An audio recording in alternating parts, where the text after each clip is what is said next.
Welcome back to Spring into Math 7. I'm Mrs. Campbell, and today we're going to be doing our last review for Chapter 3. So let's jump in.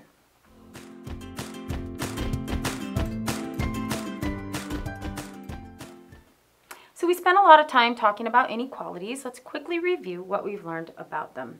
An inequality compares two numbers. It answers the question, is one greater than or less than the other? We solve inequalities almost the same way as equations.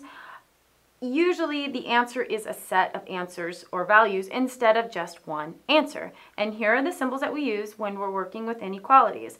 We have greater than, less than, greater than or equal to, and less than or equal to.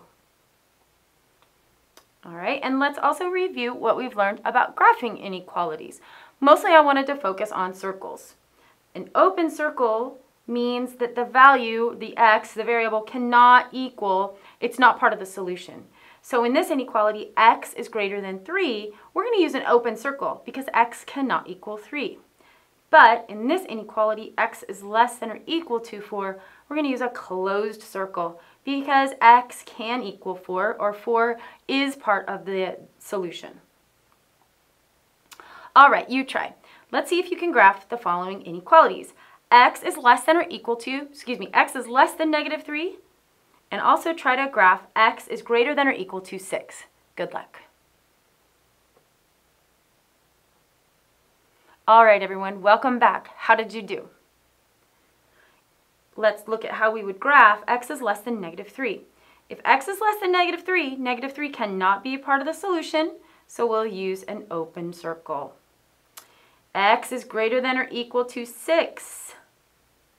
Because it's equal to, greater than or equal to 6, we're going to use a closed circle on our 6.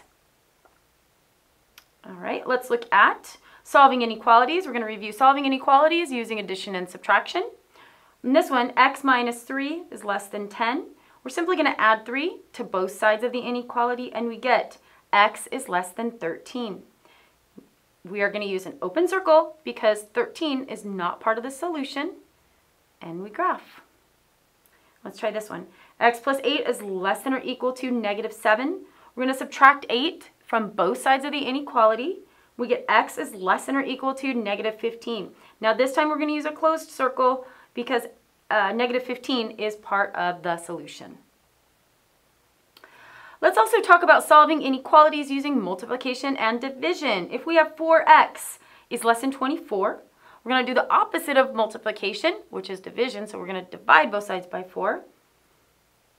4x less than 24, both sides divided by 4. My 4's cancel out, and x is less than 6. Let's try a division problem. X divided by negative 7 is greater than or equal to 9.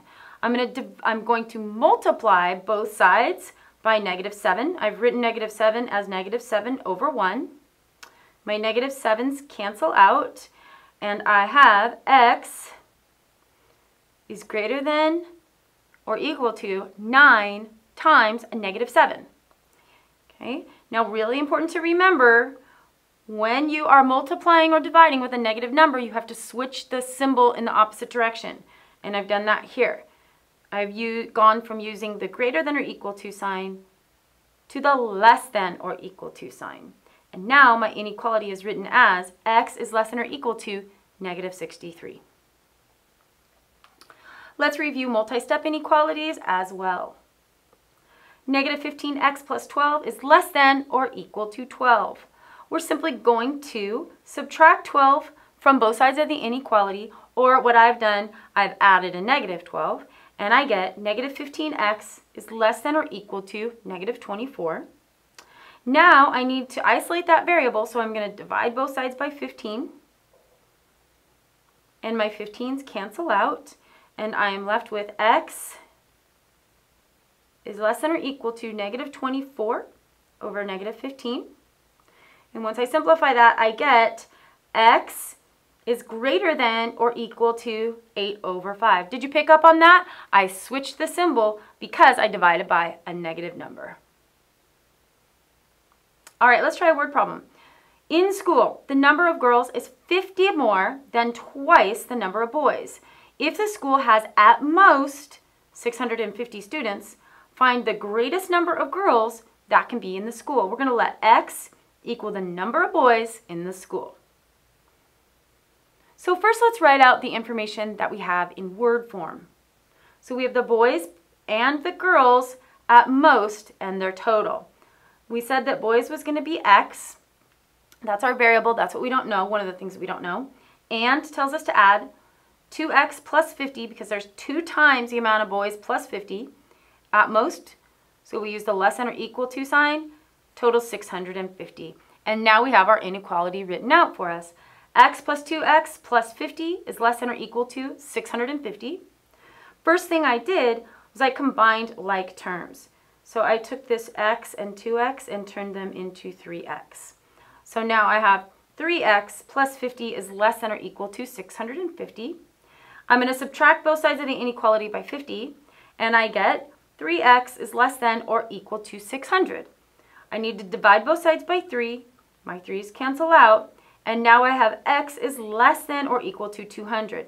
But wait, we're not finished yet. That just tells us the number of boys that we have. That's not what the question asked. Let's read this. The question asked for the number of girls. Now we just need to plug that 200 in because we know that the number of girls is 2x plus 50.